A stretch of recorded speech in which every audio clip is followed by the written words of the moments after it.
atacar fulano de tal na sua integridade, né, desrespeitar fulano, porque eu, enquanto um ministro, eu, enquanto um mensageiro, eu não tolero o pecado, né?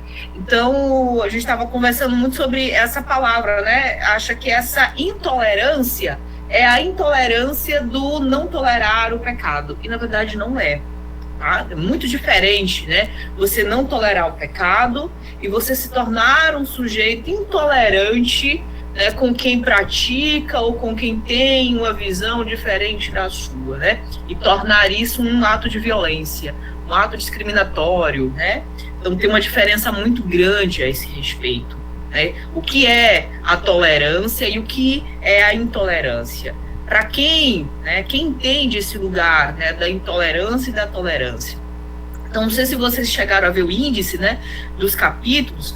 O Voltaire fala sobre, né, que Jesus Cristo, ele defendia, né, estou fazendo aqui uma releitura, a intolerância, né, faz parte do evangelho ser um sujeito intolerante. Então, vai trazendo isso para esse lugar, né. Eu vou fazer, né, uma dinâmica um pouco mais fluida aqui do texto, pular um pouco dessa introdução, tá, do texto, mas eu vou, e aí em respeito também aos colegas que ainda não tiveram contato direto com o texto, né, pelo menos esse primeiro capítulo, eu vou trazer algumas leituras aqui mais precisas. Para minha infelicidade, hoje eu tinha preparado um slide lindo, fui abrir agora, o bendito do slide tá travado. Falei, putz, vai ser a aula mesmo, né? Porque geralmente aulas assim, EAD, à distância, eu tenho profissionalmente essa questão do slide para ter algo visual, né? Mais concreto. Mas não sei porquê, eu acho que deu alguma corrompida aqui no meu arquivo, mas prometo que próxima aula a gente vai ter um slidezinho bonitinho, tá? Eu vou estar com uma edição, é uma edição um pouco diferente, mas não muda praticamente nada, tá? Vou narrar alguns elementos importantes dessa história que o Voltaire ele resgata para fazer a sua análise filosófica sobre o tema da tolerância, e vou dar ênfase em algumas partes, porque me parece que já nesse primeiro capítulo, e aí eu já deixo para vocês, para a próxima aula, já vim com o segundo capítulo lido também, ele já deixa algumas coisas claras aqui, porque ele vai destacando alguns elementos, tá? Eu não sei se eu consigo, tá, mas a aula que eu preparei seria para o primeiro e segundo capítulo, mas se a gente conseguir vencer o primeiro capítulo hoje, enfim, eu já estou feliz por isso, tá? Então, história resumida da morte de Jean Calas. Então, a primeira coisa que o Voltaire vai trazer aqui é essa história, esse fato histórico que ele vai analisar, sobretudo tanto numa visão cristã, mas também com uma visão jurídica, tá? Ele faz uma leitura também dentro do contexto de uma moral, de uma época, do direito civil, tá? Então é um texto também que o pessoal do direito civil faz uma leitura sobre, se debruça, discute sobre, mas aqui a gente percebe que também tem ali o lugar da crítica à religião, tá? Na verdade, ao comportamento, tá? Dos religiosos, sobretudo do fanatismo. Ele se dedica a falar do perfil do religioso fanático. E o que o religioso fanático é capaz de fazer e de cometer, tá? O assassinato de Calas, cometido em Toulouse por meio do Gládio da Justiça, em 9 de março de 1762. É um dos maiores, um dos mais singulares acontecimentos que merece a atenção da nossa época e da posterioridade. Então ele está propondo, lembrando que o Voltaire é um filósofo moderno, então ele está dizendo, olha, esse é um fato histórico que merece a atenção de nós hoje e também da posterioridade. Então não é um caso isolado, não é algo que a gente deve deixar esquecido na margem da história, mas que reflete muito do que a gente tem hoje e daquilo que pode se tornar, né, futuramente. Dado que ele entende que a religião tem um papel muito grande na sociedade.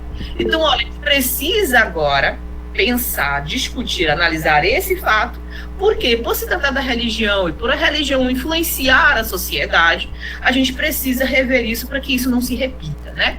Oi, Wesley, boa noite. Oi, Pro, boa noite. É justamente sobre isso que eu ia perguntar, sobre a questão do autor. A senhora já está entrando na questão da história, que ele vai ele está se remetendo, né? Mas sobre o autor, ele tinha alguma ligação religiosa, além de filosófica? Qual era a linha? Era mais protestante, católico? Ah, tá, ok, obrigado. Protestante. Tá?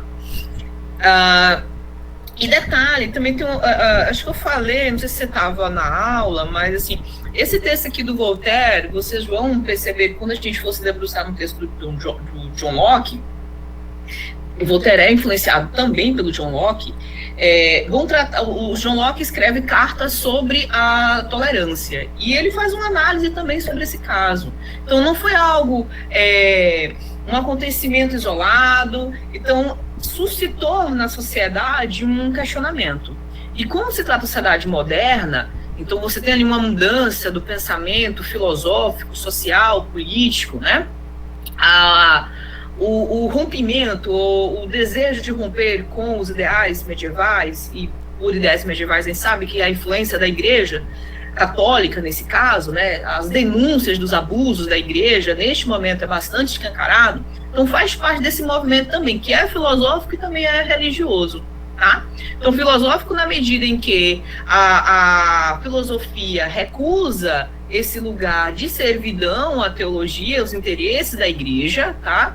E também um lugar de um questionamento social e político, até colocar um limite na influência e na interferência da Igreja sobre o Estado. Tá? Então, é desse lugar que a gente está percebendo que o Voltaire está analisando as questões, está fomentando as questões a respeito, em torno, né, desse fato.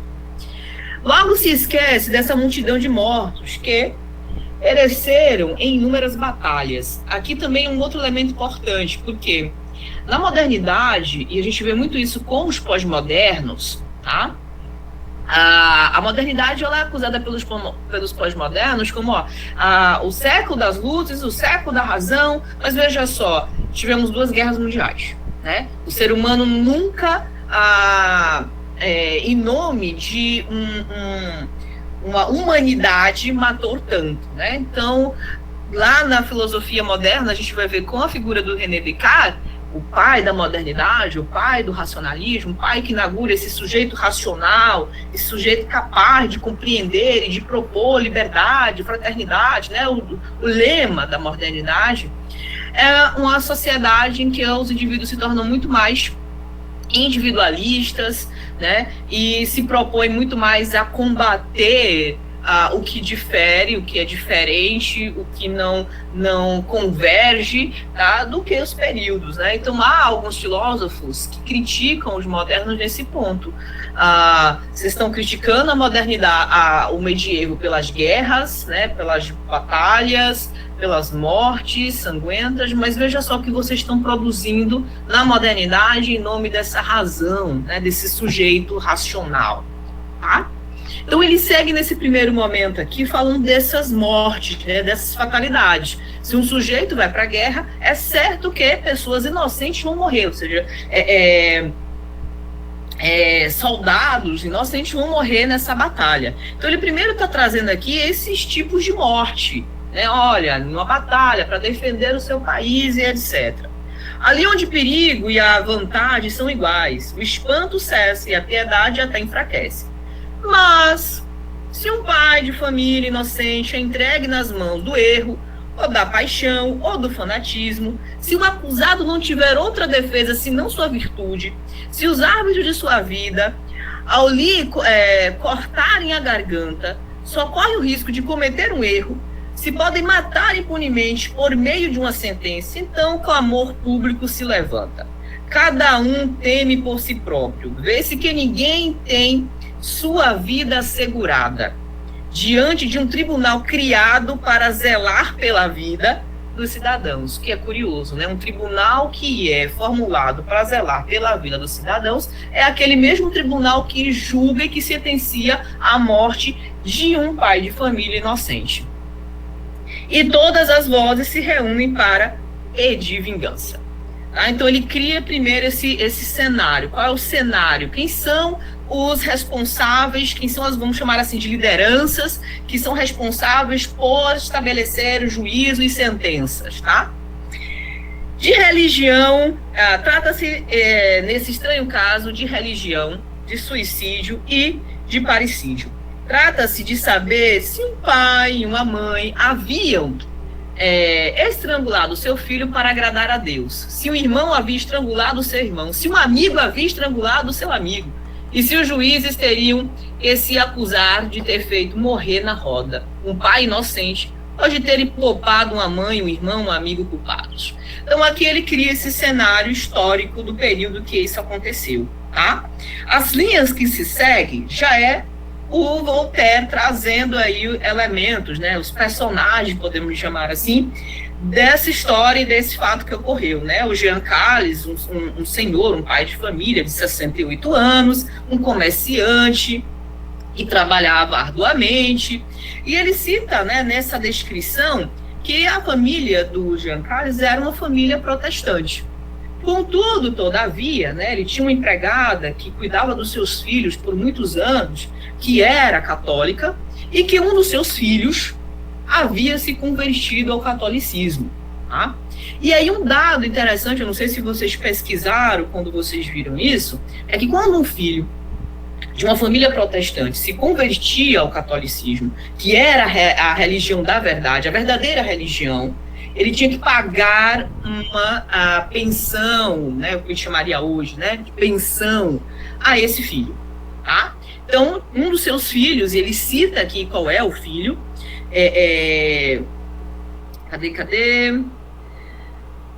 Luiz Callas, tá? Era o filho que havia se convertido por influência da sua empregada, né, que é católica, e que acabara, né, tendo que pagar uma pensão para esse filho. A família tinha que pagar essa pensão. Só que ele traz uma outra narrativa que eu acho curioso, que casa muito bem com esse fato, é a postura de um pai que acolhe seu filho, né, na divergência religiosa. Então, lá na frente, se percebe que ele coloca isso em relevo. Por quê? Porque vai mostrar, né, o perfil que o Voltaire está mostrando é o comportamento dos protestantes diante, tá, da religião tida socialmente como a verdadeira religião, tá? Ou seja, com aquele que discorda, com aquele que pensa diferente. Então, era um filho, tá, que tinha, né, se convertido ao catolicismo, e que o pai, né, mantinha uma boa relação, cuidado e zelo, e cumpria com essa lei de pagar a pensão ao filho por ter se convertido à verdadeira religião. Contudo, um dos filhos de Jean Callas, chamado Marco Antônio, era um homem de letras, ou seja, era um homem de boa formação, né? Tinha uma boa formação, letrado, um douto, né? Poderíamos dizer assim. Tinha espírito inquieto, sombrio e violento. Este jovem, não conseguindo nem entrar para o comércio, para o qual não possuía aptidão, ou seja, não conseguia dar seguimento à carreira do pai, né, aos trabalhos ali do pai, nem ser aceito como advogado, porque era necessário o certificado de catolicidade, ele era um protestante, que não conseguia obter, resolveu por fim a sua vida e fez pressentir leitura de tudo que havia sido escrito sobre o suicídio. Então, o que ele está trazendo aqui também, né? Uma exclusão social silenciosa por conta da religião do filho do Jean Calles, tá? O Anthony. Então, ele era privado de trabalho, né? E como não tinha aptidão para, né, o comércio, ele se tornou um sujeito sombrio e que, né, no final ele cita isso, trazia ali leituras a respeito do suicídio, né? O Voltaire não narra isso aqui à toa. Ele está dizendo que a sociedade, ela cria os seus monstros. O ser humano não nasce um monstro, tá? Vai criar o monstro. Então, a partir do momento que a religião se torna ali, né, um sistema que veta, um sistema que exclui, que segrega, tá? Eu não sei se vocês já assistiram, acredito que sim, o filme Coringa, né? Que repercutiu pra caramba, trouxe muitas discussões, né? Esse último que saiu, o último que foi lançado agora, né? Com esse baita desse ator. E ali vai trazendo a narrativa de que a sociedade também é um sistema que adoece, que precariza e que cria também os seus vilões, tá? A saúde pública, né, a precariedade da saúde pública, o descaso com o adoecimento mental e por aí vai. Eu assisti um filme recentemente com meu esposo e um casal de amigos, talvez eu indicaria para vocês, não sei quem é da área que a empresarial ou tá nessa área mais à frente, mas é um filme muito interessante, eu vou lembrar o nome aqui, mas que trata justamente uma dessas frases que eu falei, é dito no filme, olha, um monstro ele não nasce, ele é criado, tá? Não tem a frase, olha, vocês estão criando um monstro, né? Então essa ideia de que um monstro ele é criado pelas relações em que ele está inserido. Então o que o Voltaire já está trazendo aqui é o que a religião está criando, tá? Ou seja, o que a intolerância religiosa está criando, tá? Esse perfil sombrio, esse sujeito que provavelmente aqui tem um quadro depressivo, tá? A ponto de pôr fim à sua vida, ok? Enfim, um dia, tendo perdido seu dinheiro no jogo, escolheu esse mesmo dia para executar sua intenção. Um amigo de sua família, em seu próprio, tá, chamado Lavoisier, um jovem de 19 anos, conhecido pela candura e suavidade dos seus costumes, filho de um advogado célebre, né, da cidade, havia chegado de Bordeaux na véspera. Jantou por acaso com os Calas. O pai e a mãe, né, ele está narrando que era um comportamento dos pais, ou seja, além disso, o Voltaire está mostrando qual era o tipo de convivência que a família Calas tinha, quem eram os amigos, qual era o perfil dos amigos, né? Então, quando ele descreve, né, quem é esse amigo, olha, era um cara que era um jovem conhecido pela candura e suavidade dos seus costumes. Então, não é um sujeito de um perfil truculento, não é um sujeito que não tem controle das suas emoções, tá? Então, o Voltaire está destacando certas características para quando ele for falar de fanatismo religioso, a gente entender, né, um extremo e outro. Ele está apresentando um lado, um extremo, uma pessoa bastante contida, uma pessoa que tem um comportamento que é ressaltada pela sua candura e suavidade, para quando a gente for avaliar o outro lado. Oi, Anderson, diga. Como a senhora falou, né, é uma situação, uma história que fala muito com a realidade de hoje, né? Que ela poderia ter sido escrita para as coisas que a gente tem vivido hoje, né? Seria assim, as comoções, tem o caso daquele garoto lá em Brasília, que uma briga, que morreu e tudo, né? Agredido. E eu fico pensando assim, né? Que uma coisa que eu estava lendo e meditando é que, assim, a gente se impressiona com essas coisas, mas, na verdade, isso é mais natural do que parece, porque nós não precisamos ensinar o ser humano a ser ruim, a fazer coisa errada. Pelo contrário, a gente dedica-se horas de estudo, academia, né, formação, para aprender a não ser ruim. É o contrário, né? E a gente estranha quando o ser humano se comporta de uma forma que é natureza dele ser assim, né? E, infelizmente, o que a gente vê é que, realmente, as pessoas estão cada vez mais apaixonadas por si mesmas, né? E aí vem nessa egolatria, né? A idolatria do eu, vem todas as situações daquele velho ditado, né? Farinha pouca, meu pirão primeiro, eu preciso realizar as minhas necessidades, independente de que o outro não vá conseguir ou não, né? Né? É o eu inaugurado pela própria modernidade, né? A cultura do meu direito, né? O meu tempo, o meu conforto. Sou eu. E detalhe, né? A gente tem vários setores da sociedade que reforçam isso. Um dos é a própria psicologia, tá? Diga-se de passagem. Alguns terapeutas ou pseudoterapeutas reforçam esse lugar, né? Achando que está contribuindo para a saúde mental do sujeito, mas assim, olha, a sua demanda, a minha demanda. Olha, o que você recebe é responsabilidade sua, né? E não entende que na relação humana, o outro e eu, e aí o Levinas vai trazer isso muito bem na ética da alteridade, tá? Na ética da responsabilidade, o outro e eu constituímos esse espaço. Então, o outro que se revela é responsabilidade minha. tá? Quando a modernidade traz esse sujeito cartesiano, o sujeito racional, é o sujeito lá do Sócrates, tá? É do conhece-te a ti mesmo. Ou seja, que na verdade, hoje a gente não conhece nada da gente, a gente acha que conhece. Então eu fico nessa ruminação de que eu o tempo todo. E de Narciso, né? Narciso não suporta ver outro reflexo que não seja o seu. Isso é o lugar da intolerância. A síndrome, né?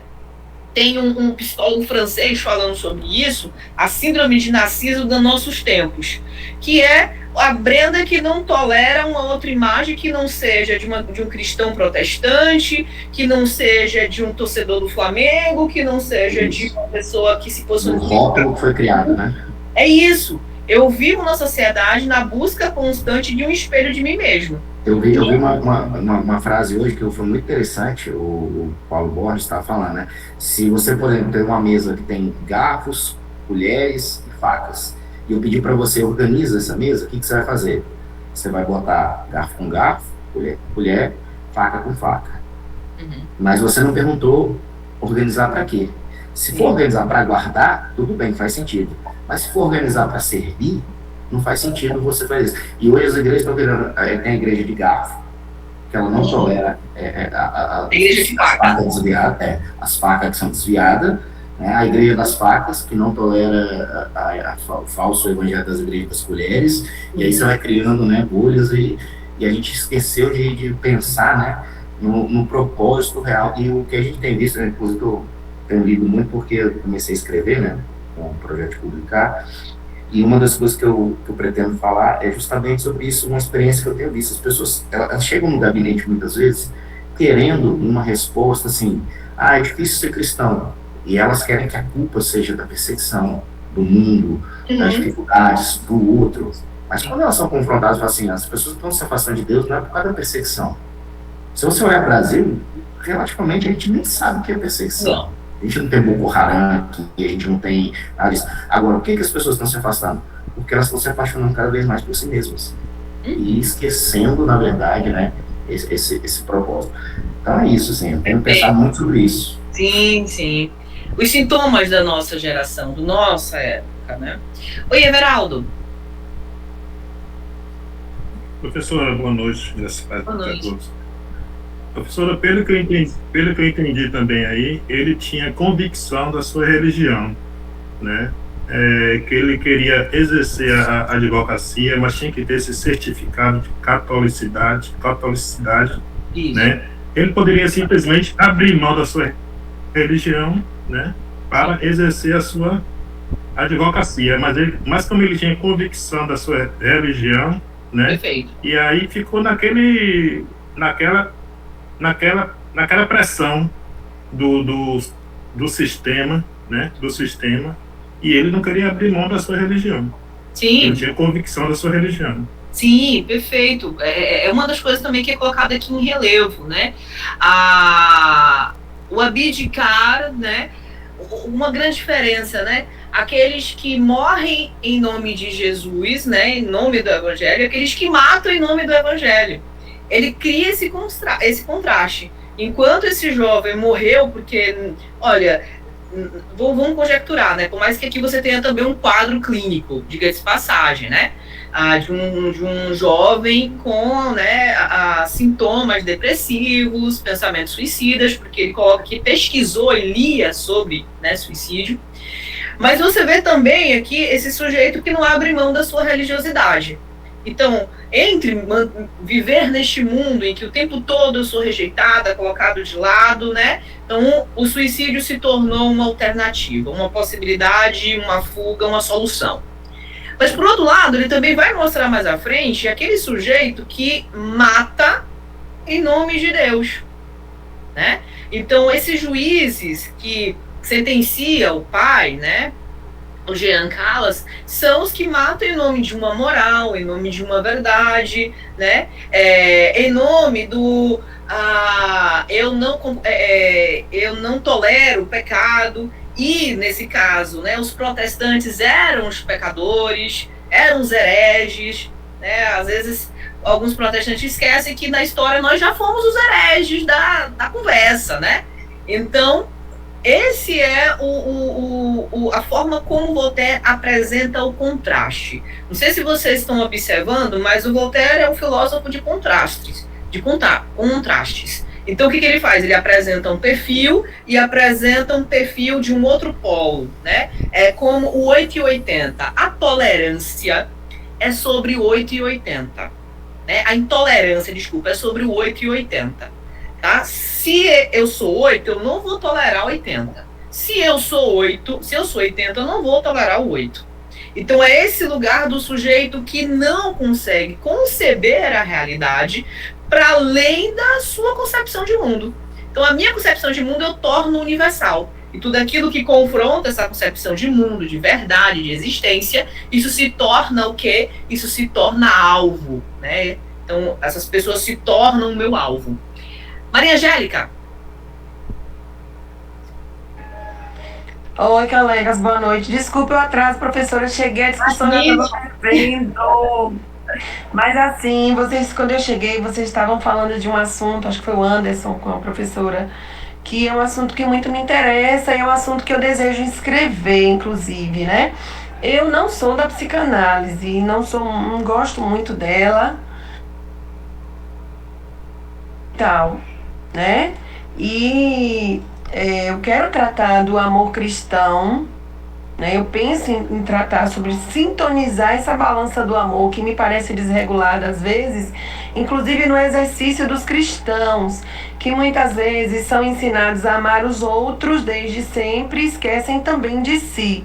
Em contrapartida, nós, para nos afastarmos desse amor do outro excessivo, né?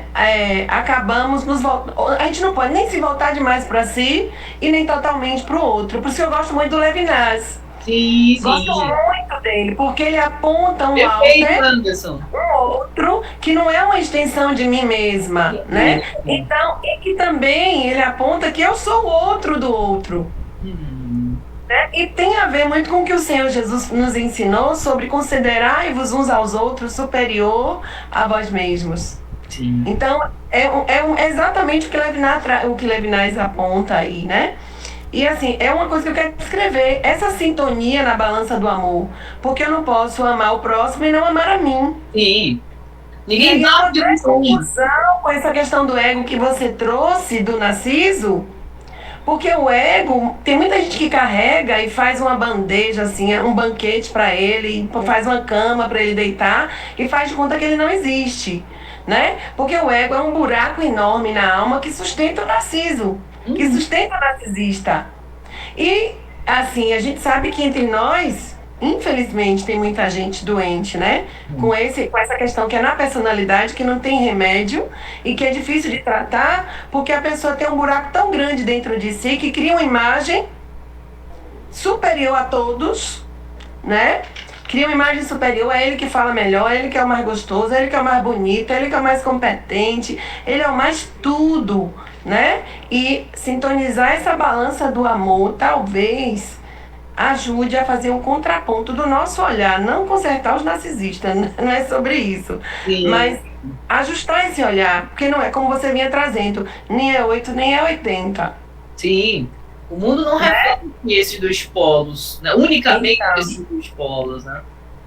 Então eu não concordo com a psicologia que coloca a pessoa como centro de tudo, que ninguém é o sol.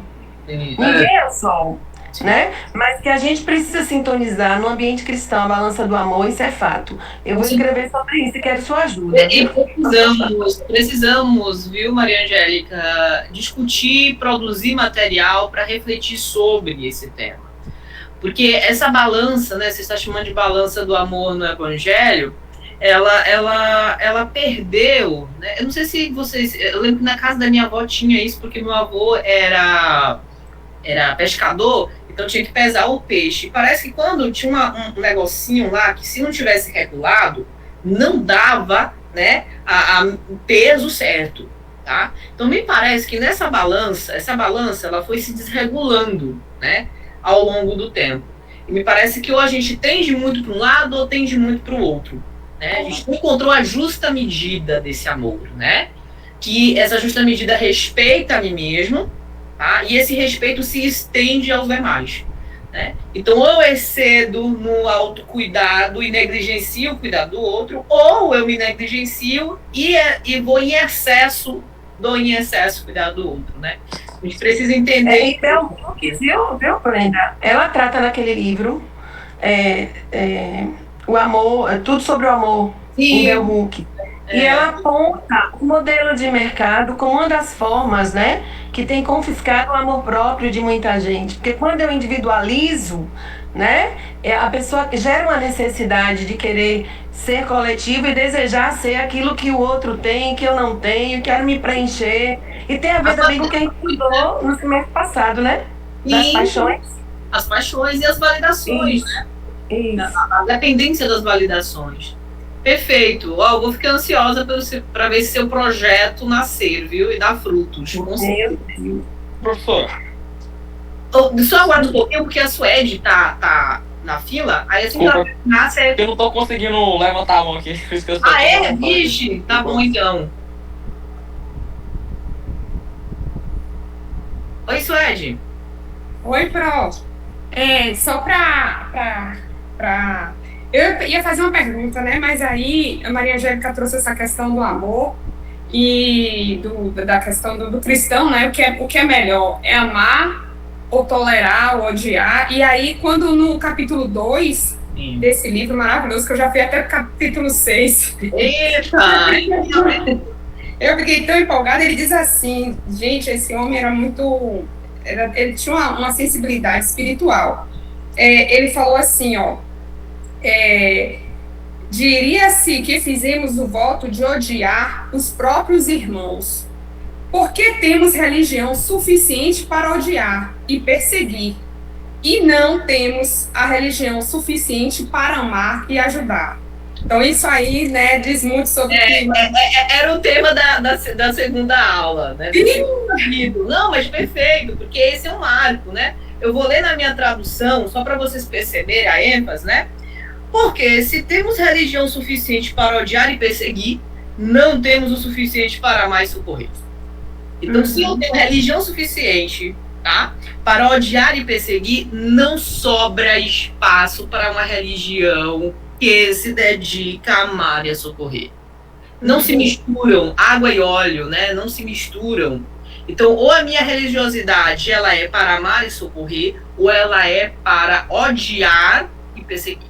E perseguir, perfeito. E voltando para a nossa aula, né, desse capítulo 1, eu vi um momento aqui que uma indagação de Voltaire, ele falava assim, parecia impossível que Jean Carlas, de 68 anos de idade, que havia muito tempo tinha as pernas inchadas e fracas, tivesse estrangulado sozinho e focado um filho de 28 anos que tinha uma força acima do normal. Então, assim, você percebe que há uma injustiça enorme, que todos percebem isso, mas que a religião está acima, inclusive de algo que é visível, de algo que é material. Jurídico, né? Eu estava esperando a sua fala jurídica disso, porque ele traz muitos elementos de falar, olha, na época não se podia, se você não tinha material suficiente, porque essa morte, né, que é a morte de Rodas, era uma morte terrível, tá? Então, para poder sentenciar essa morte, você tinha que ter, a esse tipo de morte, você tinha bastante material para isso. E uma das coisas que ele destaca aqui é quando ele vai falar de como os pais e o amigo encontrou lá, né, o filho. Olha, trataram embaixo, junto à loja, Marco Antony, em mangas de camisa, enforcado numa porta, e o seu casaco dobrado sobre o balcão. Sua camisa não estava sequer desarrumada. Seus cabelos estavam bem penteados. Não tinha em seu corpo nenhuma ferida. Nenhuma. Então, ele vai depois argumentar como é que os pais, né, junto com o amigo, né, com os filhos, com a empregada, com a católica, né, eles estrangularam ele sem nenhuma luta corporal. Era um corpo que estava lá extremamente pacífico, né? Que não houve confronto, né? Não era um sujeito que estava lutando pela vida. Então, assim, toda essa descrição é para mostrar que, né, o Voltaire está construindo o seu argumento aqui. Olha, em termos jurídicos, qual é a análise disso aqui? Então, você tem esse detalhe, isso. Tá? Você tem alguma prova material que realmente denuncia ali que foi um estrangulamento do pai, tal? Olha, não tem. Então, o que resta para poder a gente analisar o que levou a essa sentença? Por isso que ele vai buscar, né? Por isso que ele vai buscar na religião, ou seja, no que foi que influenciou essa sentença, que não foi uma avaliação jurídica, não foi uma avaliação dos fatos, né?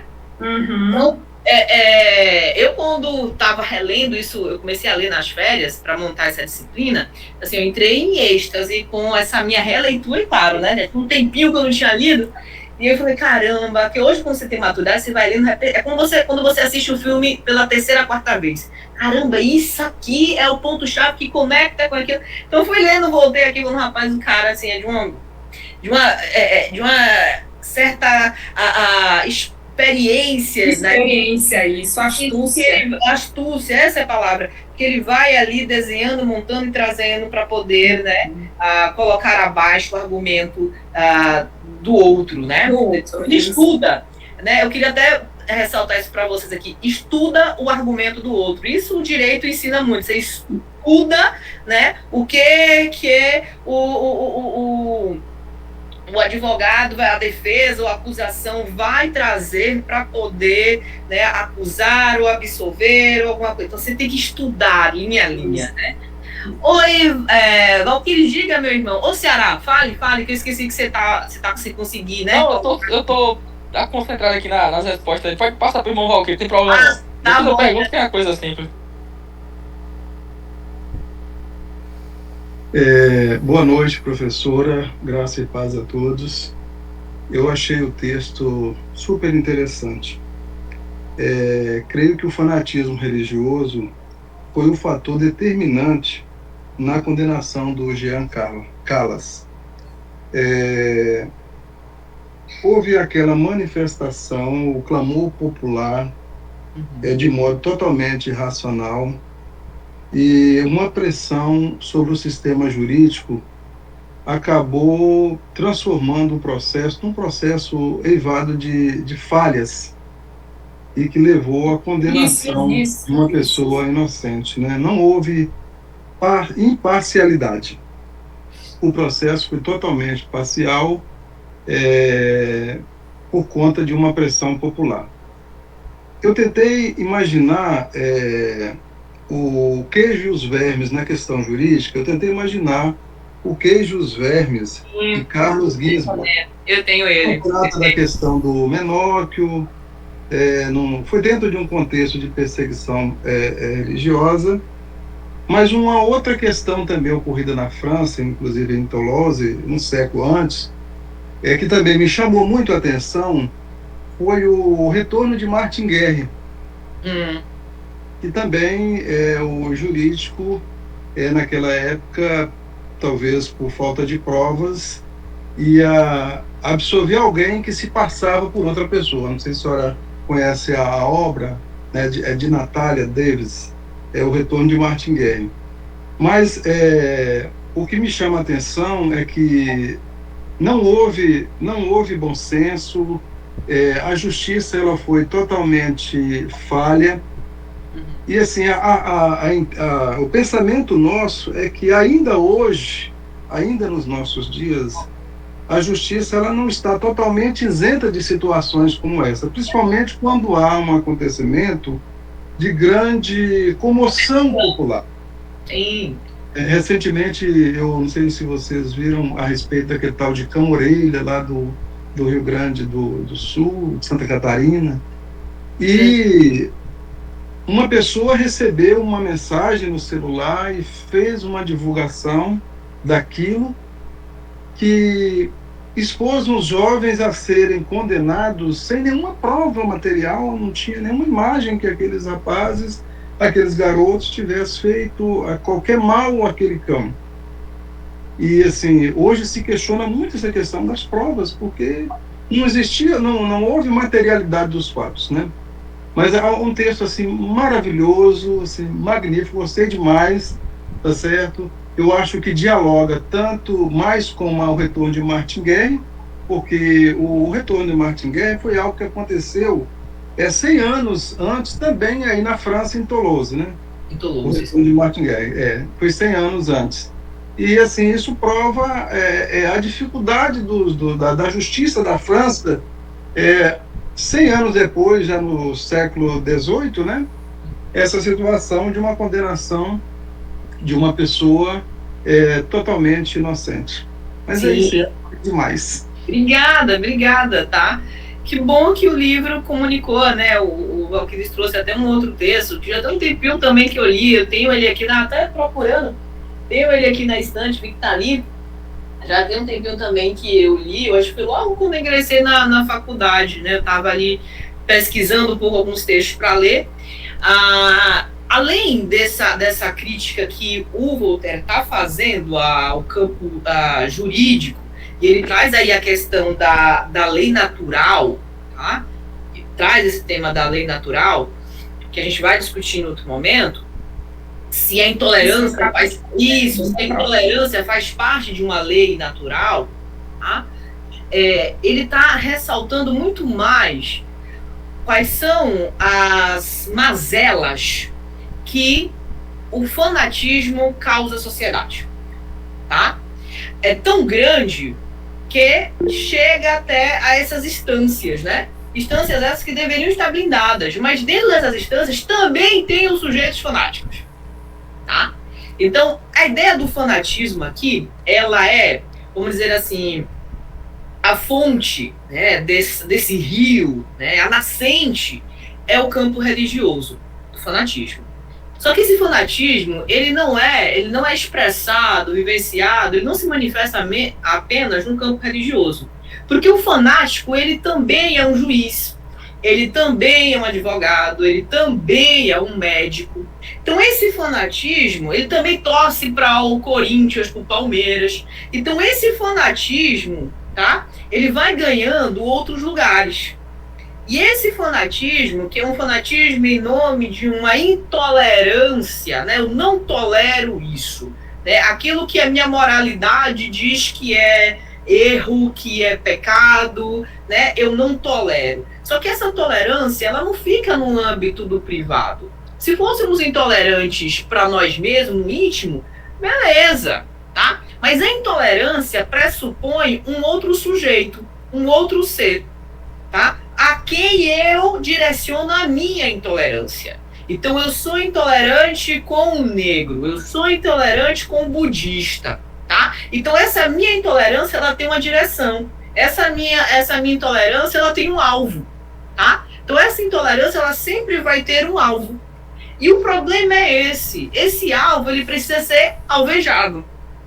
Então como é que eu vou alvejar isso, né? Esse é o grande problema, né? Porque as formas que eu vou alvejar são diversas, tá? Eu posso alvejar com a injúria, eu posso alvejar com a violência física, com uma discriminação, com a perseguição, né? Com a maledicência e por aí vai. Porque toda intolerância, para ela se manter e até para esse sujeito se fortalecer enquanto sujeito moral, que preserva a moralidade, ele precisa combater. Tá? Só faz sentido porque eu preciso combater. Então,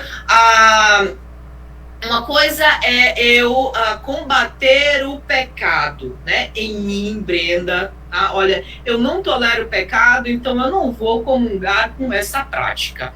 Eu não vou fazer isso. Tá? Então, não comungar com o pecado, não tolerar o pecado, é um ato que eu faço comigo mesmo.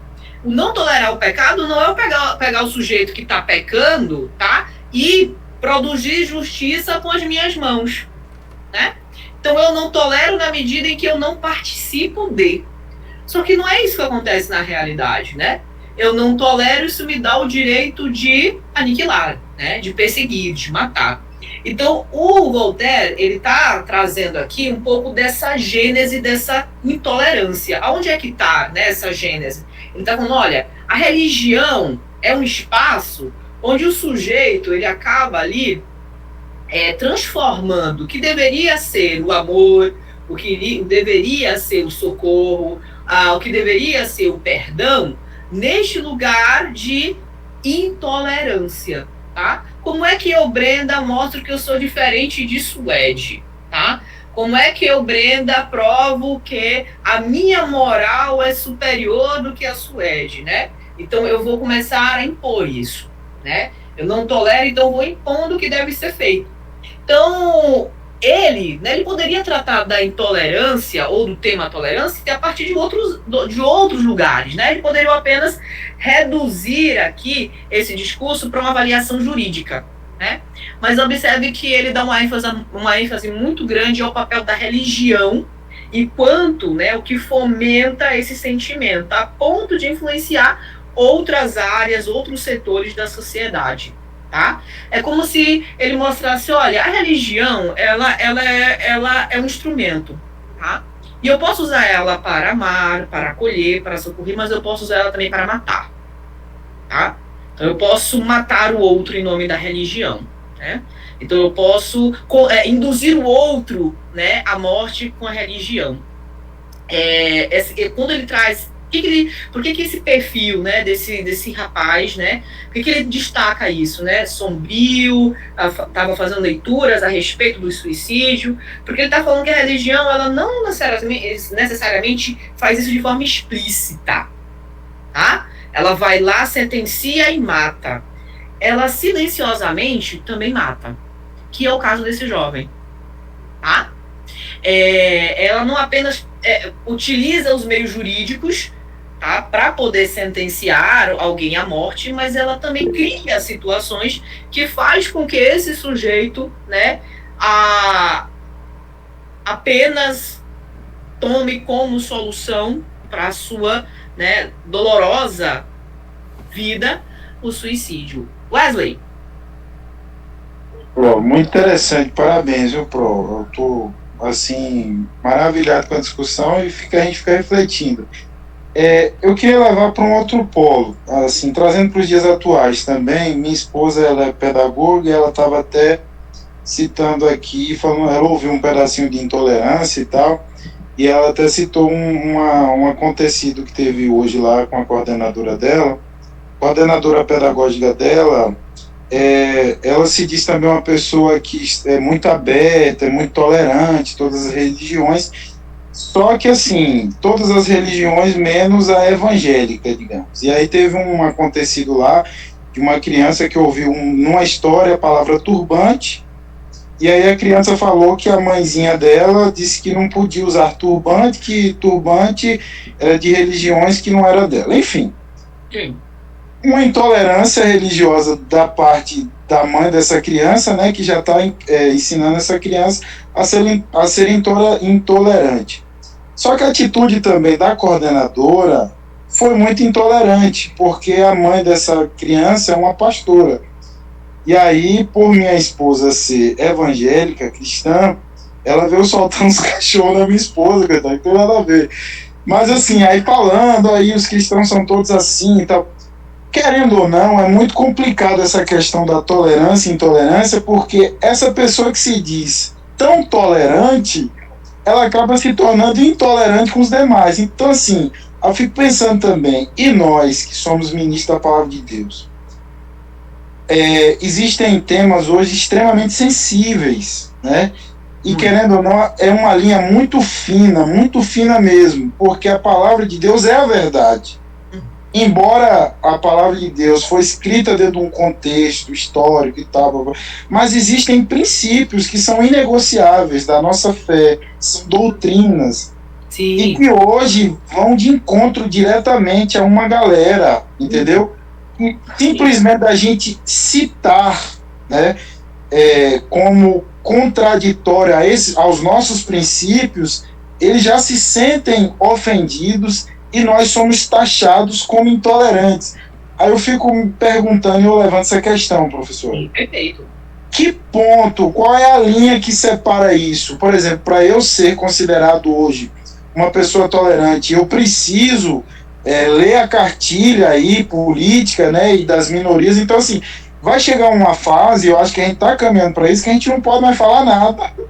A gente não vai ter mais a liberdade de expressão, nem a liberdade religiosa, porque a gente está todo mundo no seu guetozinho e qualquer falazinha fora, um vai se sentir ofendido. Então, assim, eu queria levantar essa questão. Até que ponto ultrapassa a tolerância da intolerância? Eu não sei se deu para entender. Assim.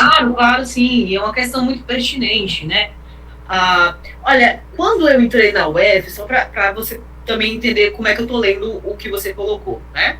Eu entrei na UF, assim, quase pisando em ovos, né? Porque eu era o estereótipo cristão, né? Mulher branca, enfim, evangélica, eu nasci em um lar cristão, então de berço eu já tenho isso, um pai pastor, então era o estereótipo de ser, olha, filha de pastor, que rouba dinheiro, e etc, né?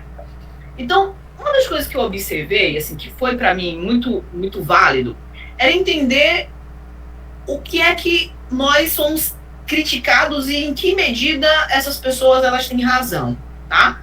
Porque por mais que quando alguém fala, os evangélicos, todo pastor rouba, por mais que eu tenha na minha consciência a tranquilidade de que o meu pai ou o pastor da igreja que eu congrego não rouba, eu sei que também não é uma fala, tá? Que não faz sentido e que não tem fundamento. O grande problema é que quando se fala em evangélico no Brasil, coloca todo mundo no mesmo pacote. Infelizmente, a sociedade ela não tem esse letramento religioso de saber que uma coisa é o batista, outra coisa é o adventista, outra coisa é a religião católica, outra coisa é outra religião, e que cada religião, cada denominação, elas têm as suas regras, elas têm as suas doutrinas, ela tem um modo de fazer teologia diferente uma da outra, um modo de ler os textos. Então, essas pessoas não têm essa compreensão que eu, você, e que pessoas que vivem, que têm um pouco mais de letramento religioso, entendem. Então, quando isso acontece, eu tento, antes eu ficava pilhada, eu falei, pô, esse cara nem sabe, velho, já tá falando que o pastor rouba, né? O cara nem tá na igreja para saber, mas eu comecei também a perceber até onde essas críticas vão, tá? Então, o meu bom senso, até onde essas críticas vão, até onde elas têm fundamento, até onde... Né? Então, quando vem uma pessoa aleatória, evangélico nenhum presta, ou evangélico tudo é bolsonarista, evangélico tudo é petista, entende? Então, assim, eu começo a localizar essa pessoa no lugar que ela está convivendo, ou seja, quem são as referências dessas pessoas. Porque, às vezes, a referência de pastor que essa pessoa tem é realmente um cara picareta que rouba, né? E o ser humano tem essa necessidade de generalizar, né? Primeiro porque joga ele num lugar de conforto no mundo. Não tenho que ficar ali pesquisando a verdade. Então, eu generalizo, porque não me dá trabalho, tá? Sobre essa questão mais profunda da intolerância, né? Vou apenas citar temas, tá? A questão da homossexualidade, né? Como é que a Bíblia trata isso? A questão do aborto, a questão... racial, a questão da mulher. Então são temas, né, que dentro da nossa comunidade ainda são temas bastante melindrosos, primeiro, tá? Porque não são temas fáceis, e realmente não são fáceis para nós, nem para quem realmente está fazendo pesquisa científica sobre, né? E não é fácil trazer isso na igreja, né, quando você tem ali uma pluralidade de pessoas com pensamentos, ideologias e o que mais for, tá? E também, tá? Porque a gente, por não ser um tema fácil, a gente vai recuando e não vai falando. Vai recuando e não vai falando. E aí o que acontece? Quem vai falar sobre esse tema é o pastor picareta. Quem vai falar sobre esse tema é o cara lá que não tem preparo nenhum, tá? Eu não vou falar de mim, eu vou falar do Voltaire. O que ele está chamando de intolerância, tá? Contrapondo a tolerância. A gente vai falar muito pontualmente desses dois conceitos, tá? Mas só para poder dialogar com a sua pergunta. A intolerância, ela gera uma ação, tá? E essa ação é um atentado contra o outro. Essa ação é um atentado contra a dignidade, é um atentado contra a liberdade que o outro preserva, tá? É um atentado contra o direito do outro, tá? Então, toda intolerância ela vai gerar uma ação, tá? Uma prática, um produto, talvez se você, né, possa perceber assim. Quando ele contrapõe isso com a tolerância não é o sujeito que assente. Olha, tolerar o sujeito que pratica a homossexualidade é muito diferente de compactuar com a homossexualidade. Por que eu tô falando tolerar, né? Porque, olha, eu tô aqui com um sujeito que tem uma prática que, a partir da minha concepção religiosa, é um pecado, mas em nada eu vou tentar contra a vida dele. E nada eu vou perseguir, e nada eu vou matar, e nada eu vou tentar contra a vida dele. Eu sou uma pessoa tolerante e sou uma pessoa que preservo, né, os meus, princípios, ou a leitura que eu faço dos textos bíblicos. Tá? Então a tolerância é esse lugar onde eu, Brenda, mesmo não concordando com Wesley, eu preservo a dignidade física, moral, religiosa, da orientação sexual dele, tá? Da etnia dele e da posicionamento político dele. Então esse é o lugar da tolerância. Eu preservo a existência do outro. Eu não vou perseguir, eu vou tentar contra a existência do outro. Então, professora, são vários temas delicados, né? Alvejar, como a senhora disse. Alvejar o próximo. Eu não vou alvejar o próximo. Só para clarificar assim, só. Então, assim, e o ato, o discurso, assim, falando bem nitidamente, por exemplo, uma ministração sobre contra a homossexualidade, né, afirmando que isso é pecado, né, e tal, que isso fere um princípio bíblico, enfim, isso seria um discurso, embora seja uma pregação bíblica, isso poderíamos considerar como um discurso religioso intolerante?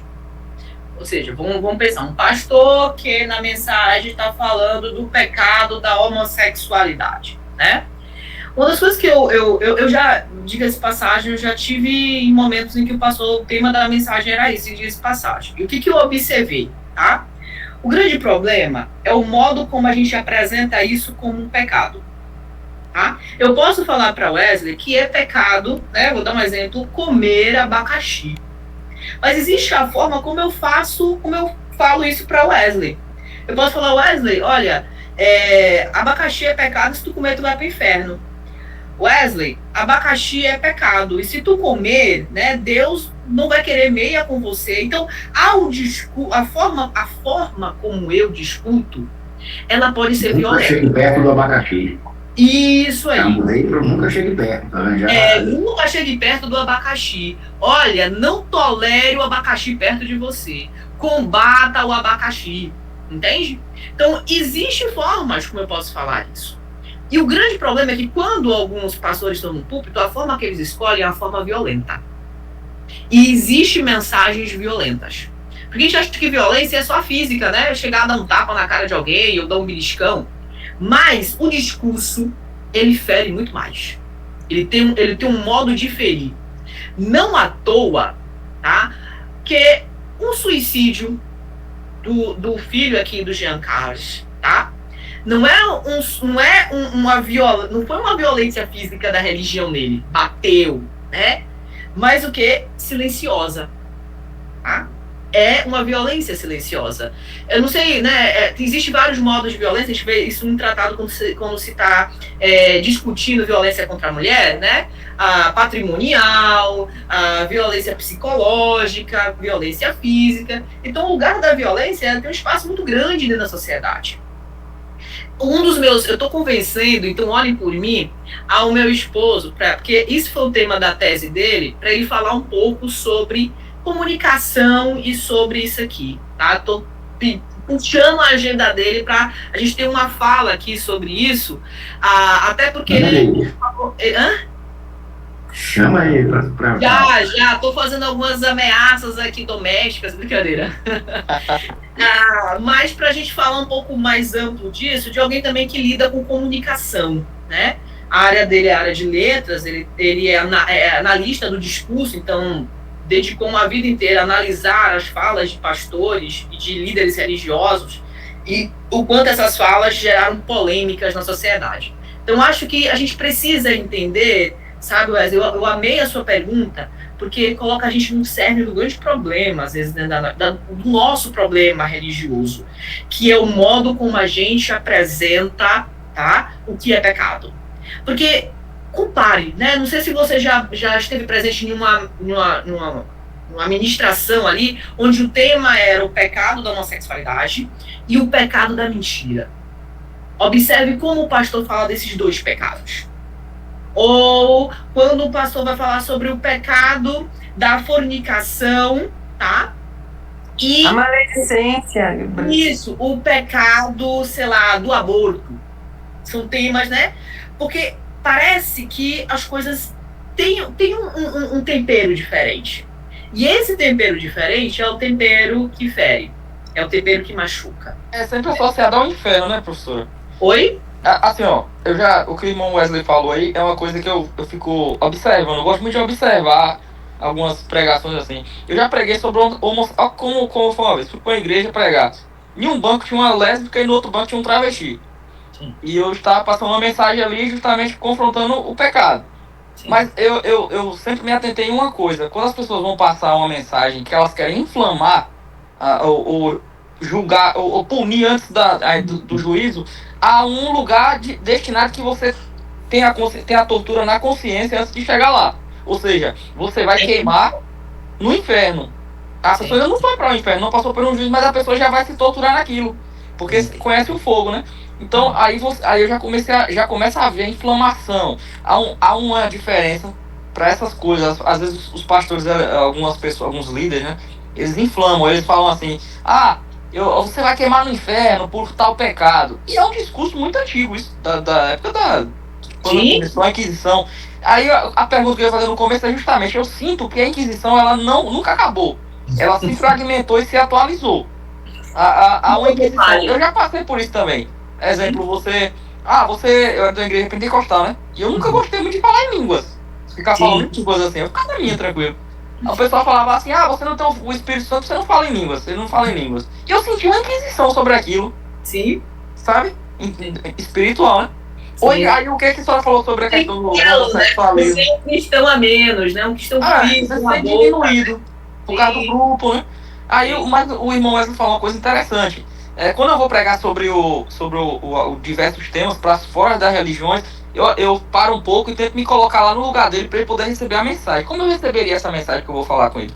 Aí eu paro, dou uma analisada. Exemplo, falar sobre o céu. O céu é cristão. Se ele está em outra religião, provavelmente lá não tem céu. Eu vou falar sobre o céu. Digo, no meu cristianismo, existe um céu. Você pode estar em uma religião que talvez não tenha. Mas no meu cristianismo existe um céu, existe um caminho. O caminho para se chegar nesse céu é Jesus. Sim. Talvez você esteja numa religião que tem outro nome. Talvez seja parecido. Uhum.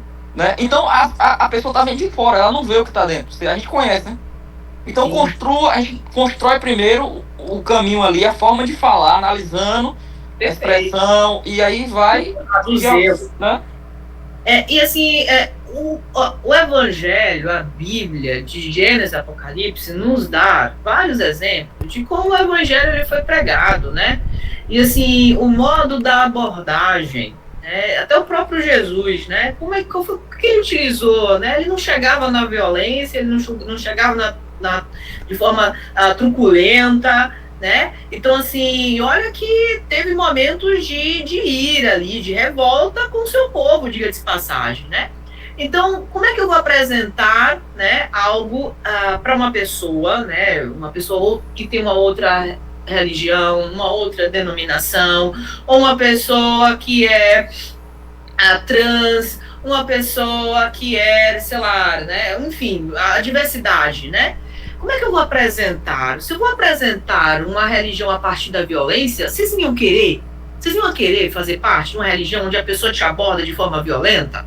Tá? Vocês vão querer fazer parte, né? Vocês vão querer acreditar em um Deus que a pessoa está dizendo que, olha, vai para o inferno, né? Então, assim, a forma como você traz a verdade do Evangelho diz muito sobre esse Evangelho. né? Então, só para poder, né, passar para a Suede, depois Anderson, depois para o Wesley, que fez uma pergunta muito pertinente para os nossos tempos, e porque essas questões estão cada vez mais próximas da gente, a gente pode até fechar os olhos, tá, Wesley, e fingir que elas não estão lá, mas elas estão lá, né? E assim, não sei o coração de vocês, mas o meu se entristece muito quando nós damos margem para vergonha, né? Assim, para se envergonhar. Tá? Eu não estou dizendo para a gente cair num proselitismo, não tem nada a ver com isso, tá? Mas o que eu estou falando, né, através do Voltaire, sendo influenciada por ele nesse sentido, é o que é a tolerância, tá? Qual é o papel da tolerância, ou seja, qual espaço da religião é reservado à tolerância, ou ela é a tolerância, e em que medida essa intolerância ela não dialoga com o que deve ser entendido como uma prática religiosa, né? Isso é tema até dos capítulos que se sucedem, até a Suede citou, ele vai tratar sobre esses capítulos, né? Jesus incentivava a intolerância, tá? Então, se vocês puderem fazer essas leituras, tá, né, no plano da nossa leitura sobre isso, eu acho que vai ajudar a esclarecer. Wesley, eu não sei se te ajudou muito a pensar as questões, tá? Eu espero ter contribuído de alguma forma. Mas aqui a gente poderia passar a noite versando sobre essas questões, que é sobre nós, né? Eu já me peguei várias vezes sendo uma pessoa intolerante. E ainda me pego, para ser sincero para vocês, tá? Tem hora que a revolta ganha o lugar da intolerância, né? Então, às vezes eu falo, rapaz, meu pai me deu um livro quando eu cheguei na adolescência, Nos Seus Passos, o que Faria Jesus. É o meu livro, assim, de vida, tá? Então, é quase o meu mantra. Pera aí, Brenda, nesse momento aqui, esse Jesus que você prega, que você confessa, que você acredita, esse Deus que você diz que lhe salvou, lhe libertou, o que ele faria diante disso aqui? O que ele faria diante do pecado do outro? O que ele faria diante do pecador, né? Ele seria esse sujeito da intolerância, né? A gente tem várias passagens que nos mostram, né, esse Jesus diante de um pecador e tendo atitudes que não é bem as que a gente costuma ter. Suede, Anderson e depois Wesley. Tá, teu microfone está desligado, Suede. Vamos lá. Antes de começar nesse livro, assim, todos os livros que a senhora passa, assim, e outros professores, mais os teus, porque é muito sobre filosofia, sobre aquela época, né? Agora a gente está se tratando de uma época moderna, da Idade Moderna. Eu fico tentando não é que eu seja o Voltaire, mas eu fico tentando. Sim, o exercício de pensar como autor, né? Isso, e daí e também eu peço a Deus assim, uma certa sensibilidade espiritual para tentar sentir o que ele sentiu quando ele começou a escrever. Então, e aí eu acho que eu viajei um pouquinho e gostei muito da tua fala quando você fala da questão da tolerância. Você falou assim que essa tolerância, a partir do momento que ela gera uma ação, um atentado contra o outro. Isso, e quando eu comecei a ler, eu pensei muito sobre isso e lembrei não só da ação, mas da omissão também. Me veio a parábola do bom samaritano, que assim, aquele fariseu, ele foi, não é que ele foi intolerante, mas ele foi omisso e não prestar socorro, só porque ele era samaritano, né? Estava ali numa situação de... E aí eu fico pensando também, aí eu fico assim, Deus, o que é que você quer me dizer com isso? E você, Suede, aqui está falando sobre o protestante, é óbvio que você vai achar ruim o que o catolicismo fez, o que esses 8 juízes fizeram, a sentença dos outros juízes, mas se fosse o contrário, se fosse 8 juízes que fossem a favor da sentença de morte de alguém de matriz africana, de alguém de outra religião que não fosse a sua, que não condiz com a sua verdade que você tem. Como é que seria a sua sentença, né? Como é que seria o seu... Você seria como Voltaire aqui? Você faz o diferencial na sociedade? Você também escreveria alguma coisa? Faria cor o País das Vozes que está aqui no texto, né? Você estaria resistindo à perseguição, né? E olha que isso acontece na nossa sociedade o tempo inteiro, tá? Basta, eu acho que foi o Anderson que falou, não, foi o Valquíris que falou, basta ter um acontecimento de repercussão dentro da sociedade, né? Sobretudo que mobilize moralmente essa sociedade, que a gente vê, né? A igreja, né? A igreja de modo geral, tá? Ela se posicionando. E esses posicionamentos, você se percebe nele, você se sente representada nesses posicionamentos, tá? De que forma a igreja, de modo geral, vocês podem puxar para o lado evangélico, para o batista, para o católico, tem sido o coro, né, solicitando justiça, né? Que coro tem sido esse na sociedade? Que tipo de justiça a gente está solicitando, né? Ou quais são os corpos que temos perseguido, né? Ou quem tem sido os Giancalas que a gente tem mandado para a morte, né? Com os nossos juízos, com as nossas intolerâncias, tá? Quais são, né? O filho aqui do João Carlos, de que modo a minha prática religiosa tem tornado a vida de outros indivíduos que comungam ou não de uma outra religião? Como é que eu tenho tornado a vida deles? Infernal? Sombria? Tá? Então, eu percebo muito isso, né? O Wesley, tu falou dessa coordenadora, eu fiquei imaginando aqui em silêncio, Wesley, o quanto tem sido um ambiente adoecedor para quem é evangélico ali, tá? Porque acredite, né, quando eu dei aula no colégio adventista, quando eu entrei logo, era um assédio insuportável, assim, né? E isso me fez sentir na pele, talvez, o que algumas pessoas sentem quando nós chegamos com tudo, né? Então, assim, eu era o tempo todo assediada ali, né? Assediada pela doutrina, assediada por alguns comportamentos, né? Então, eu acho que eu precisei de sentir na pele, talvez, o que eu reproduza com outras pessoas, né? Então, essa ideia de ser tolerante é uma ideia ou é uma prática, né? E como tem sido a minha prática de uma pessoa que se diz tolerante com o outro que eu Brenda, não concordo, penso divergentemente, tá? Boas questões vocês têm colocados. Oi, Anderson. Eu falei o Huawei de propósito, né? Tá causando um Huawei total, porque sim, é uma questão aí que tá pondo à prova exatamente isso que a gente vê, né? Como a gente pode ser intolerante conosco mesmo, né? Os próprios evangélicos, né? Quando eles pensam diferente daquela bolha que muitas vezes é criada, né? Se o meu lado bom pentecostal disso eu diria assim, confirmação, porque eu ia falar da parábola do samaritano, olha, confirmação, glória.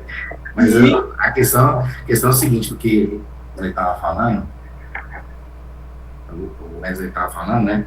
Eu estava conversando com minha esposa esses dias, porque assim, minha esposa ela trabalha muitos anos numa perfumaria, né, de rede, né, famosa, então tinha salão, e ela tinha muitos amigos que eram transexuais, né, cabeleireiros, e com grande amizade, até hoje, são pessoas muito queridas por nós, né, e um deles vai se casar, né, com outro rapaz, tudo, e ela tava falando, poxa, mas a gente não poderia ir? Eu falei, então, aí eu falei, essa questão da intolerância, eu falei assim, o evangelho, ele é intolerante. Ele não é violento, ele não tolera determinados comportamentos, não tolera. A gente não pode abrir precedente para isso, não tolera. Isso é um fato. Agora, como eu vou lidar com o outro, com essa intolerância, como você falou, como eu vou comunicar isso é muito importante. Aí foi o que eu estava conversando com ela, eu falei, olha, por mais que seja uma vida, por mais que a gente ame, é um comportamento que a gente não aprova. E a questão da sexualidade, ela nada hoje, que eu já li até da parte de medicina, não diz que a sexualidade ela é inata. Pelo contrário, ela é formada. Por algum motivo se forma, por algum motivo alguém é hétero, alguém não é. Por alguma razão, mas ela é formada. Então, assim, a questão do pecado, ele não está nessa questão da formação do que a pessoa sente em relação ao outro. Porque eu entendo isso como atração, é como a chamada tentação. A tentação, né, de ser atraído por aquilo ali. Agora, a prática, quando ela se confirma, aí vem a questão do pecado. E eu expliquei para ela, por que eu não estar presente no casamento? Porque o casamento é um ato, primeiro, de celebração. Você está celebrando. E outra, os convidados que estão no casamento são testemunhas. Estão assistindo. Exatamente, são testemunhas. Então você está testemunhando de algo que vai contra a sua fé. E foi o que eu conversei com ele com muito amor. Eu falei, olha, a questão é essa. Eu não posso dar um testemunho de algo que vai contra a minha fé. Não que eu não deseje sua felicidade, não que eu deseje qualquer outro tipo de coisa, não que eu não queira ver um dia uma transformação na sua vida agora. O que eu não posso é testemunhar daquilo que minha fé não professa. Isso, perfeito. Com muito carinho, assim, né? Tratando essa questão. E para você ver, né? Hoje, o que acontece essa questão da intolerância? Foi o que eu falei. Piora muito mais na rede social, porque o hate bait, né, que é a isca do ódio, quando você lança uma notícia, quando você fala de alguém, você joga lá, mesmo que seja uma inverdade, você leva as pessoas a formarem logo o time. Os a favor, os polos, né? Os polos. Eu que lancei a notícia, eu sou o quê? Eu estou interessado no engajamento. Eu quero que as pessoas comentem, eu quero que as pessoas divulguem, porque eu vou ser beneficiado. Eu vou ser beneficiado até financeiramente com isso. Então, hoje as pessoas estão entrando, tem gente que fica 24 horas procurando uma treta na internet. Olha aí, ó, cara, eu vou entrar lá, eu vou comentar, eu vou... Isso, né? Felizmente. Você se sente importante participando de algo e se posicionando e tudo. Eu falo, gente, a gente precisa descansar um pouco disso. Né? A gente precisa não ser tão afetado por isso, porque se a gente sempre procurar um posicionamento, que eu não preciso entrar lá, preciso impor minha opinião. Eles precisam saber minha opinião. Eu preciso ter razão, eu preciso do lado dos que ganharam. Né? Eu quero estar do lado dos que ganharam. E aí você vê. E aí vem toda essa questão, por exemplo, como falando dessa música aí, que teologicamente tem muitos erros teológicos claros ali, é evidente, mas em nenhum momento a demonização que foi feita diz a verdade sobre os autores, ou seja, sobre quem participa daquilo. Então, as pessoas podem estar ferindo alguém ali, podem estar matando espiritualmente uma vida, por não concordarem com alguma coisa que, na verdade, ela nem parou para pensar sobre aquilo. Alguém disse, você viu? O fulano fez uma música e trouxe o Zé Pilintra, em nenhum momento fala do Zé Pilintra, fala do Zé e da Maria. Quem viu o Pilintra, quem viu a Padilha lá, viu, não sei por quê. Porque eu falo assim, outra coisa que eu estava discutindo com minha esposa, que ela falou assim, não, mas tem umas palavras que eu estava vendo um satanista falar, que faz isso aqui. Eu falei, vem cá, onde é que isso está na Bíblia? Não, mas o satanista falou, então você está acreditando no satanista, você está dando um crédito para ele. Para você ter essa perspectiva, você tem que entrar na realidade dele. Você é um satanista. Para mim isso não faz o menor sentido, entendeu? Eu dizer assim, mas tem um mundo espiritual. Tudo bem, então vamos lá para a Bíblia, ver como é que funciona essa questão no mundo espiritual, da palavra e tudo. Agora, não quer dizer que um instrumento, que o pessoal estava falando isso, você viu, na música o cara estava tocando tambor, não sei o quê. Miriam toca por quê? Quando atravessou o mar vermelho. Né? Não foi... E isso assim, o piano... Como é que o povo de Deus celebrava naquela época? A gente pensava, o piano era um instrumento de cabaré. As mulheres, as prostitutas dançavam em cima do piano, ele foi parado dentro da igreja, no coro. O violão é associado ao botiguinho, não sei o quê. Tá, Sim, né?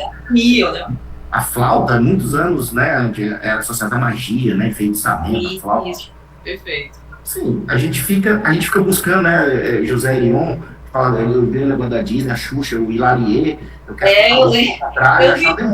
fui alvo dessa época, tá? De que a Xuxa era do diabo, a Bárbara era do diabo. Meu irmão tava lembrando esses dias, né, e dando risada. Brenda, você lembra que minha mãe queimou todas as suas Barbies? Eu falei, lembro, na frente de casa. A gente vendeu pequeno, minha mãe queimou carta minha, queimou brinquedo. Não podia assistir mais nada da Disney, porque era do diabo. Olha, era tanta coisa. Eu brinco, eu falo, mas o diabo era um empreendedor arretado, porque ele tinha tanta coisa, velho, mas tanta coisa. E aí, Anderson, fala muito da nossa fragilidade religiosa, né? Exato. É que a gente esquece o Deus que a gente serve. Né? Porque Deus criou o mundo, sabe? Ainda que o mal, né, esteja no mundo, o mal não é dono do mundo. Né? Então parece que eu esqueço de que, olha, nenhuma condenação há para aqueles que creem em Cristo. Parece que a gente vai colocando Deus como se fosse ali uma alegoria, né? E vem essa história da abertura das portas. Aqui isso abre porta, isso abre porta.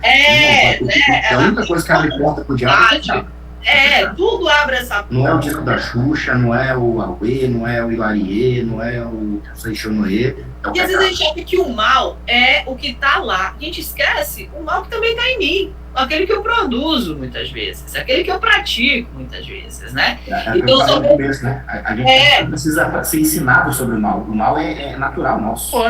Tu já esquece que a gente pratica o mal, reproduz o mal, né? A gente quer ver o mal no outro, dizer o mal do outro, que está no outro, mas eu pouco sei o mal que habita em mim também, as minhas mazelas. Eu tenho uma expressão que eu uso com a minha psicóloga, né? Porque às vezes eu estou muito quieta, tá falando.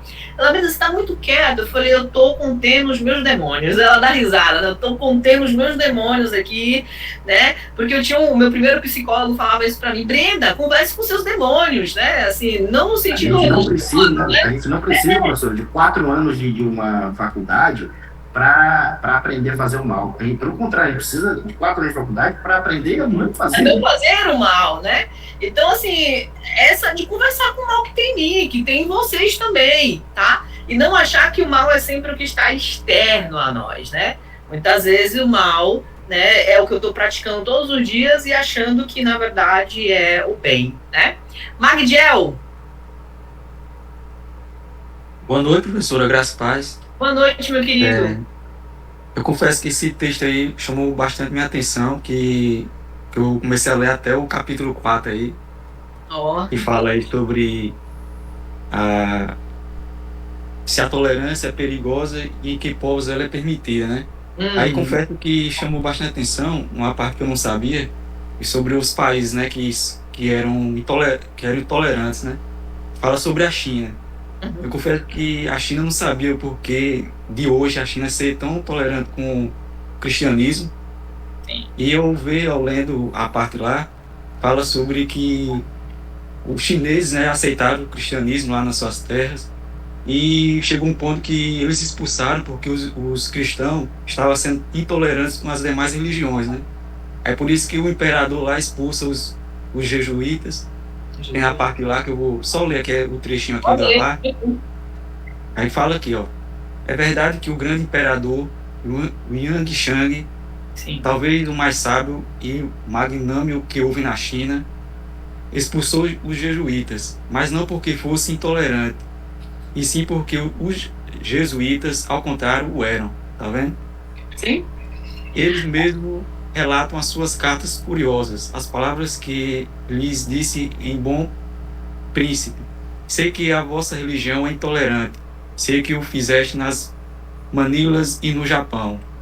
Vós, assim, portanto, o nosso continente inteiro prova-nos que não se deve anunciar nem exercer intolerância. Ou seja, eles aceitaram o cristianismo, né? Só que depois eles foram tendo essa intriga. Eu confesso que eu não sabia o porquê que hoje a China era tão intolerante assim com o cristianismo, mas eu lendo essa parte aí comecei a entender. Perfeito. Eu não sei, né, quando as pessoas entendem a história, né, na religião lá, na China, e de que modo ela se tornou o que a gente entende hoje como um país intolerante, né? Mas há uma construção para esse perfil hoje, né? E de que forma o catolicismo atuou, né, no mundo afora, em nome dessa verdade, desse Deus que eles pregam. Tá? Então, quando eu acho que talvez em algum momento vocês possam fazer isso, eu gosto de estudar a história das religiões, tá? Então, hora ou outra eu vou buscando alguma coisa e vou lendo. Por quê? Porque muitas vezes a gente é refém de um período, como é o meu caso da minha geração, e vive o que foi dito, pregado, tá? Por quem não fazia leitura, por quem não fazia estudos, né? Então, hoje a gente fala, nossa, a China é um país e tal, não que não tenha, né, verdade, veracidade, mas de que forma esse país se tornou isso que ele é hoje, né? Então, eu percebo o seu espanto porque eu tive também na época, tá? Entender que tipo de religião foi praticado pelos jesuítas lá, a ponto de serem expulsos por serem intolerantes. Né? Então, é uma coisa para a gente refletir, né? Sobre, trazendo para nós aqui de que forma nós estamos sendo cristãos, protestantes, batistas ou não, tá? Para que outros indivíduos nos chamem de pessoas intolerantes e não nos queiram por perto. tá? Para finalizar, eu queria ler 2 trechos desse capítulo, tá? Que para mim é muito importante. Eu não sei se vocês lembram, né? O AUE que teve semestre passado, acho que foi nessa disciplina, sobre aquele caso no Rio de Janeiro das igrejas que aplaudiram as pessoas que foram, né? O morro e tal, né? Eu lembro, já ia citar, só que desisti de falar. Ah, tá. É só para a gente refletir um pouco do que o Voltaire está dizendo, que dialoga sobre esse tipo de prática religiosa, tá? Essa cidade soleniza ainda, todos os anos, com procissão e grandes folgueiras, o dia em que massacrou 4.000 cidadãos heréticos dos séculos atrás. Em vão, 6 decretos do Conselho proíbem esta odiosa festa. O povo de Toulouse sempre a celebrou, assim como celebra os Jogos Florais. Tá? Celebra o que? A morte de 4.000 cidadãos heréticos, tidos como heréticos, tá? Ou sejam, protestantes. Celebra a morte desses protestantes, tá? E aí um outro texto, tá? Toda a cidade foi persuadida de que uma regra de religião entre os protestantes, que o pai ou a mãe devam assassinar o filho assim que ele quiser se converter. Aí vem a questão das fake news, né? Ou seja, olha como os católicos apresentam os protestantes. Olha, esses pais, eles aí, toda vez que eles têm um filho que se converte ao catolicismo, o que eles fazem? Matam. Tá? E isso repercute pela cidade. Essa narrativa repercute pela cidade. E cria um movimento. E cria um posicionamento. E cria um coro. Tá? É o coro que suscita e deseja a morte e aplaude a morte do pai, né? Do Jean Callas. E para, né, terminar aí esse último capítulo, desse primeiro capítulo, tá? Vai estar lá na frente, não sei se vocês chegaram a ler, parece que o fanatismo, recentemente, indignado com os sucessos da razão, debate sobre ela com mais fúria. Então, o Voltaire está trazendo uma discussão que localiza aí os problemas da Idade Média, a relação entre fé e razão. Na modernidade, tá, você tem aí essa crítica que se faz dos abusos da igreja, tá, à sociedade e às instâncias da sociedade. Então, nesse momento, está dizendo que a razão, ok, ela agora se torna uma ameaça à religião, de modo que a religião responde, né, de que forma? Com o fanatismo. Então, o modo de combater, o antídoto que a religião tem para, né, a razão, e aí ele está chamando a razão os protestantes, tá? É o fanatismo religioso. Então, não sei, eu recomendo que vocês, tá, continuem lendo aí o texto. É válido, né, o 2º, 3º capítulo, mas eu queria pedir mais especificamente alguns capítulos que vocês pudessem ler. Vocês viram que são capítulos curtinhos e de uma leitura muito tranquila, tá? Cadê? O capítulo 2, né, 2 e 3, ideia de reforma, tá? Então, o que foi reforma? Como a igreja recebeu a reforma protestante, tá? Tem essa parte dos gregos aí, mas eu pretendo dialogar quando eu for falar do John Locke, tá? Mas tem um outro aqui que eu gosto muito, que é o capítulo 11, abuso da intolerância. Capítulo 11 e capítulo 12, se a intolerância foi um direito divino. E capítulo 14, se a intolerância foi ensinada por Jesus Cristo. Ok? Eu acho que são os dois, né? Esses são os capítulos principais que vão colocar a gente nessa discussão da intolerância e da relação com a religião, tá? De que forma a religião, a religião, no caso, fanática, né? Fanatismo. A intolerância é um sintoma do fanatismo, tá? É a causa que alimenta e retroalimenta um sistema de violência, de preconceito, de perseguições na história da humanidade, tá? Não é só na modernidade, não foi no medievo apenas, mas na história da humanidade, ok? Gente, eu não gostaria de acabar a aula, tá? Mas, contudo, né, a gente precisa, né, tudo que é bom termina, né? Dura pouco e termina cedo. Eu nem vejo a hora passar quando eu tô dando aula para vocês, né? Essa turma tem um gosto muito bom. E, né, despedir, se eu pudesse, eu ia aqui a noite adentro com vocês, conversando, ouvindo vocês. Eu fiquei muito feliz que vocês gostaram do texto, que a leitura está sendo bastante fluida, tá? E que vocês estão percebendo e analisando. Eu percebo, diga-se de passagem, o amadurecimento da leitura de vocês no texto, tá? Eu fiquei muito feliz. E continuem trazendo as impressões do texto, tá? Eu acho que isso enriquece muito a aula. E também me tira desse lugar de alguém que leu e que, né, tem a leitura correta, não, tá? Eu quero também aprender a partir das interpretações e leituras de vocês, da relação que vocês têm com o texto e com o autor, tá? Gente, obrigada, tá? Obrigada por hoje. Eu fiz a chamada logo no início. Tá? Obrigado. E qualquer dúvida, vocês mandem mensagem, tá? Semana que vem a gente não tem aula em decorrência do carnaval, então a gente só se vê, né, nessa semana agora, na outra, tá? Gente, bom feriado para vocês, boas leituras para vocês. Você acrescentou? Acrescentei, tá? Obrigada. Feriado para vocês, descansem, né? Curta também a família, vão ler também aí um bom texto, tá? Porque também é um momento da gente fazer esses processos de um pouco mais de reclusão, já que ninguém aqui pula carnaval, fazer essa reclusãozinha até para poder recarregar as energias, tá? Boa restante de semana para vocês e bom restante de aula. Um abraço, gente, até mais. Até mais, Pro. Tchau, um abraço. Tchau, colegas.